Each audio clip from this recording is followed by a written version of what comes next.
Le Flash Info avec le centre de stockage de la Manche. Et s'ils ont arrêté les barrages routiers, les Gilets jaunes maintiennent le cap et changent leur manière de procéder. Hier, ils ont décidé d'investir les stations-service. Ce fut le cas au Pieux, Tour-la-Ville ou encore à Valognes. À Cherbourg, les Gilets jaunes ont aussi bloqué la gare maritime, empêchant les camions d'embarquer sur les ferries. Autre action, les horodateurs des places de la République et Napoléon ont été bâchés pour une opération parking gratuit. Des Gilets jaunes qui promettent de nouvelles actions pour aujourd'hui. Conséquence des perturbations occasionnées par le mouvement des Gilets jaunes depuis plusieurs jours, la réunion publique sur l'exercice nucléaire de grande ampleur qui doit se dérouler les 4 et 5 décembre à Cherbourg est reportée. Elle devait avoir lieu ce soir à 18h dans le grand salon de la mairie déléguée. Selon la préfecture de la Manche, cette réunion pourrait être reprogrammée dans le courant de la semaine prochaine. L'exercice en lui-même est maintenu aux dates initiales.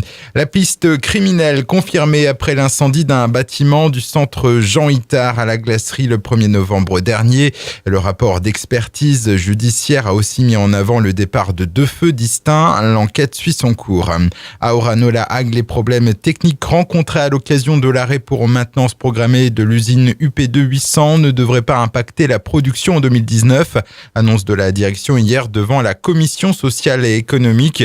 Une information confirmée par le syndicat Force ouvrière qui confie que si l'arrêt de l'usine ne se prolonge pas au-delà du premier trimestre, il ne devrait pas y avoir de conséquences sociales. Des habitants privés de courant à Saint-Hilaire-Petiteville près de 40 ans après un incendie sur un coffret électrique de distribution de basse tension mardi dernier. La nuit a certainement été fraîche dans ce lotissement où beaucoup de résidents sont équipés en chauffage électrique. Finalement, les techniciens ont pu rétablir l'électricité hier après-midi.